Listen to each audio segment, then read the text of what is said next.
Hello children. Yesterday we talked about the principles of management. We understood the concept. Okay, so today we are going to understand the exact nature of principles of management. Nature, as I have already told you, nature is nothing but the characteristics. So if you are asked nature of principle of management, so in introduction you can write principles of management are guidelines about different tasks. जो भी अलग अलग functions करने हैं managers को, उसके लिए एक गाइडलाइन की तरह होते हैं ये principles. So they are like guidelines, right. They are like guidelines. तो टास्क कौन कौन से? Task are nothing but the functions जो हमारे पीओडीसी के फंक्शंस है, प्लानिंग, ऑर्गेनाइजिंग, डायरेक्टिंग, कंट्रोलिंग, ये कैसे की करने चाहिए, उसके लिए ये जो प्रिंसिपल्स ऑफ मैनेजमेंट है वो क्या देते हैं, एक गाइडलाइन प्रोवाइड करते हैं. So this guidelines help in the decision making process. Managers को जो डिसीजंस लेने होते हैं उसमें ये हेल्पफुल हो जाते हैं ये guidelines. They are universal truths but not absolute truths. So like yesterday we understood that these principles they have come because of the experience of the experts. तो they are the essence of the experience. तो उनके experience की तरह से उन्होंने वो principles बनाए हैं, इसलिए वो यूनिवर्सल ट्रूथ्स तो है, ज़्यादातर वो सही ही है, ज़्यादातर वो एक्सेप्टेड है यूनिवर्सली, सबने इसको एक्सेप्ट किए हैं.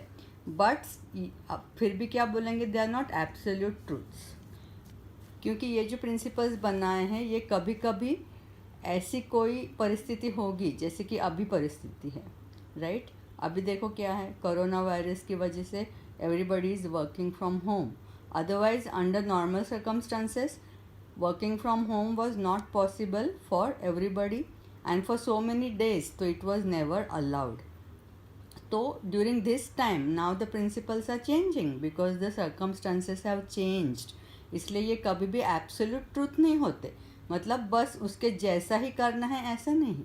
ये हमने कल भी बात की है कि ये फ्लेक्सिबल होते, ये रिजिड होते नहीं है, ये एब्सोल्यूट ट्रूथ्स नहीं है, but they are universally accepted, इसलिए इसको यूनिवर्सल ट्रूथ्स बोला जाएगा.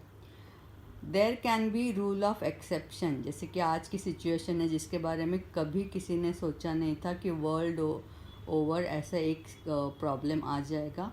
तो all the economical activities, all businesses are at stand still. तो रूल ऑफ एक्सेप्शन होगा तो ये प्रिंसिपल्स को भी हमको उस तरीके से अलग तरीके से भी अप्लाई करना पड़ेगा जब सर्कमस्टांसेस भी अलग होंगे. तो रूल ऑफ एक्सेप्शन की जगह इसमें है. कैरेक्टरिस्टिक्स, अभी इसके जो हम बोलते हैं कि नेचर यानी कि कैरेक्टरिस्टिक्स, उसका हमने इंट्रोडक्शन लिख डाला. अभी हम exactly one by one characteristics देखने वाले हैं. तो पहला पॉइंट वही आ रहा है कि यूनिवर्सल एक्सेप्टेंस है. इसको क्या है, यूनिवर्सल मतलब all over the world they have been accepted.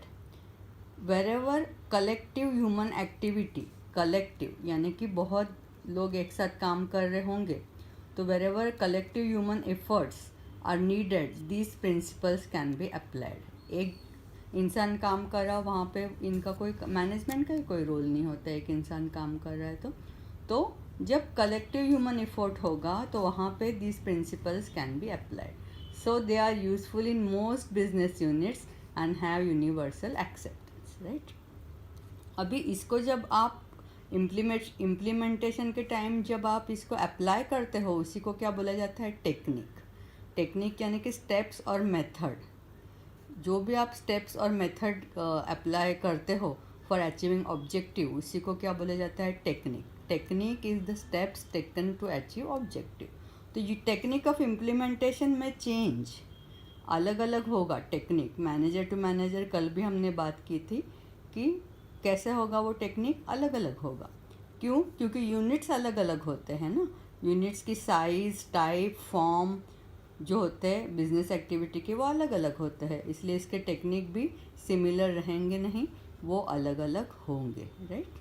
अभी देखेंगे फ्लेक्सिबल है. फ्लेक्सिबल का मतलब क्या है, वो रिजिड नहीं है, वो चेंजेबल है. दे आर नॉट कंक्लूसिव, मतलब जो बोला वैसे ही करना है उसको बोला जाता है कंक्लूसिव, वैसे नहीं है. और रिजिड, उसी को रिजिड बोला जाता है. दे आर चेंजेबल और फ्लेक्सिबल. अभी इसके एग्जाम्पल एक दे रहे हैं कि प्रिंसिपल ऑफ डिवीजन, या आगे जब हम डिटेल में प्रिंसिपल्स ऑफ मैनेजमेंट करेंगे तो उसमें से एक प्रिंसिपल आता है principle of division of work. तो principle of division of work मतलब क्या, अलग अलग काम अलग अलग लोगों को देना है। दैट मीन्स फाइनेंस डिवीजन का अलग मैनेजर होगा, ह्यूमन रिसोर्स का अलग मैनेजर होगा, ऐसे जितने भी आपके काम हैं उनके लिए आप क्या करोगे, अलग अलग डिपार्टमेंट्स बना के अलग अलग आप मैनेजर उसमें रखोगे। ये इसको बोला जाता है principle of division of work. तो वो एक एक्सपर्ट, एक इंसान एक चीज़ के बारे में एक्सपर्ट होता है, तो वो उसी को वो काम उसको दे दो तो वो बहुत अच्छे से कर पाएगा।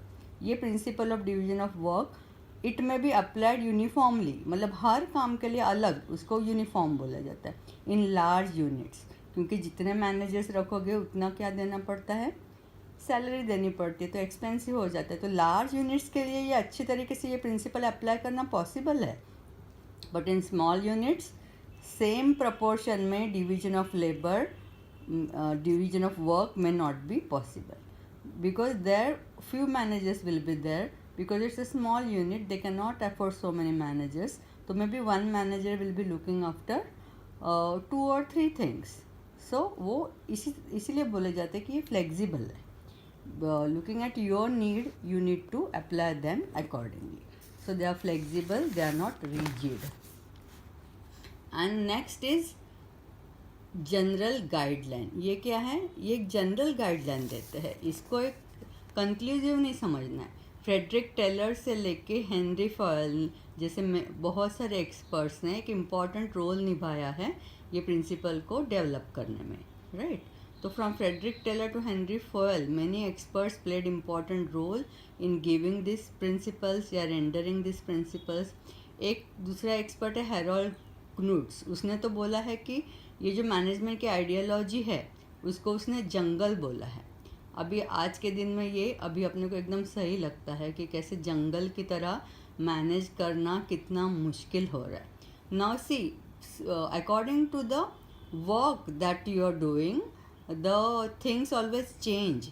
जैसे अभी ये मजदूरों की आप हालत देख रहे हो तो ऑर्गेनाइज सेक्टर में तो ठीक चलता है, लेकिन अनऑर्गेनाइज सेक्टर्स भी होते हैं। जैसे अगर आपका कंस्ट्रक्शन का काम है तो लाइक यू में हैव अ जॉबर जो कि आपने आउटसोर्स किया है, जो अपने वर्कर्स को बाहर से लेके आता है, तो those workers are not on your payroll, है ना, they are not part of your business unit because you are outsourcing them.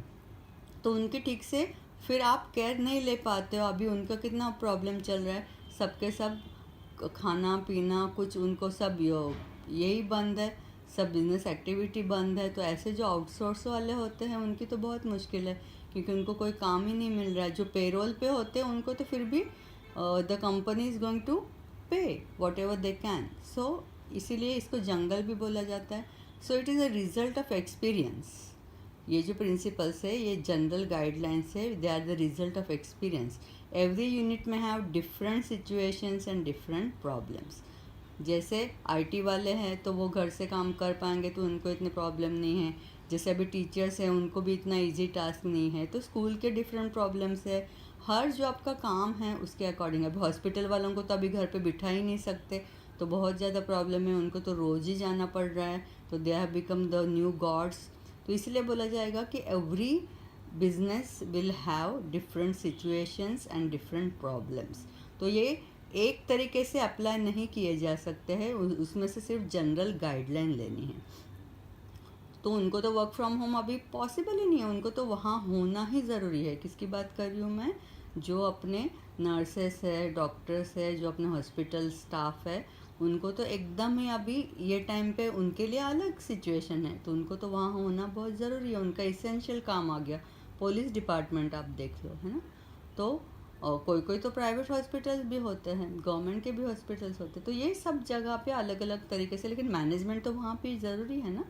तो ये जनरल गाइडलाइन की तरह हमको यूज़ करने हैं, अलग अलग सिचुएशन पे इनका अलग अलग तरीके से यूज़ होगा। अप्लाइंग दिस प्रिंसिपल्स में नॉट गिव सिमिलर रिजल्ट्स, अलग अलग रिजल्ट्स भी तुमको मिलेंगे। So they need to be taken as guidelines and managers need to use their own wisdom to get the solutions. इसमें से कैसे हम अपने अपने सॉल्यूशंस निकालेंगे, वो किसके ऊपर डिपेंड करेगा, on the wisdom of the manager. Now the fourth point is they are all based on human behavior. Now this you need to understand properly. तो ये MCQ के लिए भी है कि human is at the center of management. Collective activity है, human beings की collective activity है, हम पहले ही बोल चुके हैं. तो principles of management have direct relation and effect on human behaviour.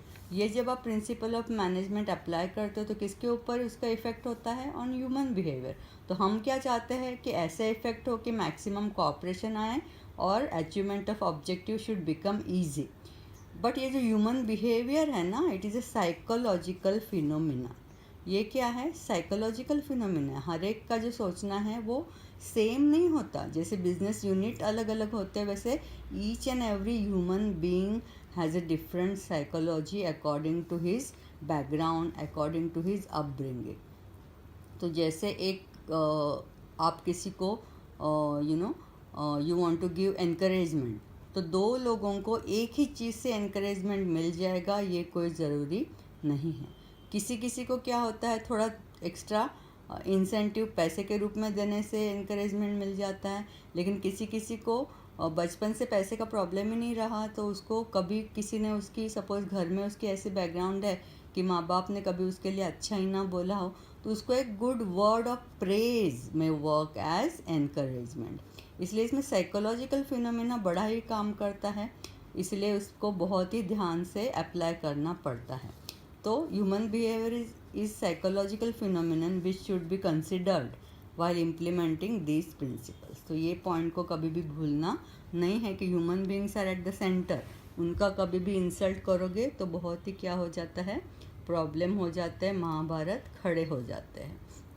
अब नेक्स्ट पॉइंट है contingency. Contingency is a very important point जो कि अभी भी देखने को हमको मिल रहा है. जो पॉसिबिलिटी, हर पॉसिबिलिटी का आप अगर सोच के चलोगे तो आपका मैनेजमेंट कैसा बोला जाएगा, अच्छा बोला जाएगा. कॉन्टिंजेंसी वो होती है कि जो आगे आने वाली पॉसिबिलिटी, अनसीन कोई पॉसिबिलिटी, जैसे आज का दौर चल रहा है वो कैसा है, अनसीन पॉसिबिलिटी वो आ गई है. और अभी सब बहुत ही ज़्यादा सिचुएशन कैसी है, ख़राब है, cases are rising.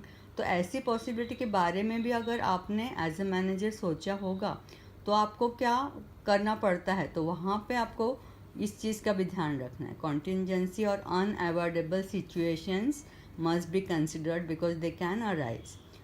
Not just corona, sometimes what may happen, your unit में shut down because of a blast, because of जैसे कभी कभी क्या होता है, गैस लीक हो जाता है, ब्लास्ट हो जाता है.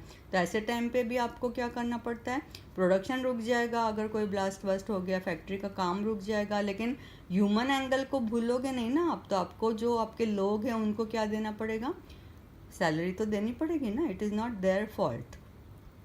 तो अभी भी हम ज़्यादा से ज़्यादा लोग क्या चाहते हैं कि even if your staff is not able to come, you have to try and not cut their salaries because the times are very difficult. तो ये जो अनसीन सिचुएशन अभी खड़ी हो गई है उसको, उस एलिमेंट को, तो this contingency is an important element जिसको कि हम अनसीन सिचुएशन बोलेंगे and it should be considered. तो ये एलिमेंट है जो अप्लाई करना चाहिए प्रिंसिपल ऑफ मैनेजमेंट को.